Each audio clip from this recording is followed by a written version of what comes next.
Bunyi konsonan adalah bunyi bahasa yang dihasilkan dengan cara setelah udara keluar dari glotis lalu mendapat hambatan pada alat-alat ucap tertentu di rongga mulut maupun rongga hidung. Bunyi konsonan dapat diklasifikasikan berdasarkan yang pertama, tempat artikulasi, yaitu tempat terbentuknya bunyi konsonan, atau tempat bertemunya artikulator aktif dan artikulator pasif. Tempat artikulasi disebut juga dengan titik artikulasi. Berdasarkan titik artikulasinya, bunyi konsonan dalam bahasa Indonesia dapat dikelompokkan menjadi bunyi bilabial, labiodental, afico-alveolar, lamino-alveolar, lamino-palatal, dorsovelar, laringal, dan glotal. Yang kedua, berdasarkan cara artikulasi, yaitu bagaimana perlakuan terhadap arus udara yang baru keluar dari glotis dalam menghasilkan bunyi konsonan itu. Yang ketiga, berdasarkan bergetar atau tidaknya pita suara. Jika pita suara bergetar, maka bunyi yang dihasilkan adalah bunyi bersuara. Bila pita suara tidak bergetar, maka bunyi yang dihasilkan adalah bunyi tak bersuara. Untuk mengetahuinya, teman-teman bisa memegang tenggorokan atau jakun bagi yang pria dan merasakannya. Jika ia bergetar, maka itulah yang disebut sebagai bunyi bersuara, dan jika tak bergetar, maka itulah yang disebut sebagai bunyi tak bersuara.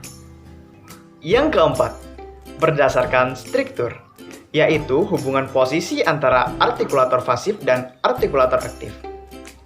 Misalnya, dalam bunyi bilabial b, kedua artikulator mula-mula dirapatkan, lalu secara tiba-tiba lepas.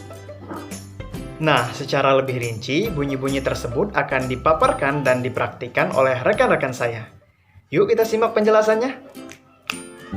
Perkenalkan, saya Alicia Maharani. Di sini saya akan menjelaskan mengenai konsonan bilabial dan konsonan labiodental. Yang pertama, konsonan bilabial, yaitu konsonan yang dihasilkan dengan mempertemukan kedua belah bibir yang bersama-sama menjadi artikulator dan sebagai titik artikulasi. Bunyi yang dihasilkan itu antara lain beh, batu, batu. Yang kedua, peh, palu, palu. Yang ketiga, meh, mangga, mangga. Yang keempat, weh, wangi, wangi. Selanjutnya yaitu konsonan labiodental. Konsonan ini dihasilkan dengan menggunakan bibir bagian bawah dan gigi bagian atas. Bunyi yang dihasilkan yaitu f, fikir, fikir. Konsonan apico-alveolar hambat bersuara deh, deh, deh. Terjadi dengan artikulator aktif ujung lidah yang ditekankan rapat pada langit-langit atau palatum sebagai artikulator pasif. Contoh katanya dalam bahasa Inggris adalah down. Konsonan apico-alveolar hambat tak bersuara teh, teh, teh. Terjadi dengan artikulator aktif ujung lidah dan artikulator pasif gigi atas bagian dalam. Contoh katanya dalam bahasa Inggris adalah town. Konsonan apico-alveolar nasal en adalah konsonan yang berartikulator aktif ujung lidah dan artikulator pasif gusi gigi atas. Contoh katanya adalah nangka. Konsonan apico-alveolar sampingan el. Ujung lidah menempel pada gusi sehingga dapat keluar dari mulut melalui kedua belah sisi lidah. Contoh katanya adalah Bali. Konsonan apico-alveolar getar er. terjadi bila artikulator aktif yang menyebabkan proses menggetar itu ialah ujung lidah dan artikulator pasif gusi. Contoh katanya adalah pasar, pasar, pasar. Adapun konsonan berdasarkan bergetar tidaknya pita suara. Yang pertama adalah konsonan lamino-alveolar geseran bersuara. Zah, zah, zah, zah. Daerah artikulasinya terdapat pada titik pertemuan depan lidah dan batas di belakang gusi. Dalam bahasa Indonesia terdapat contoh katanya yaitu zaman. Selanjutnya, konsonan lamino-alveolar geseran tak bersuara. Seh, seh, sah, sah, sah. Daerah artikulasinya terdapat pada titik pertemuan depan lidah dan batas di belakang gusi. Contoh kata dalam bahasa Indonesia yaitu saya. Ya, selanjutnya adalah konsonan lamino-palatal geseran tak bersuara. Sya, sya, sya.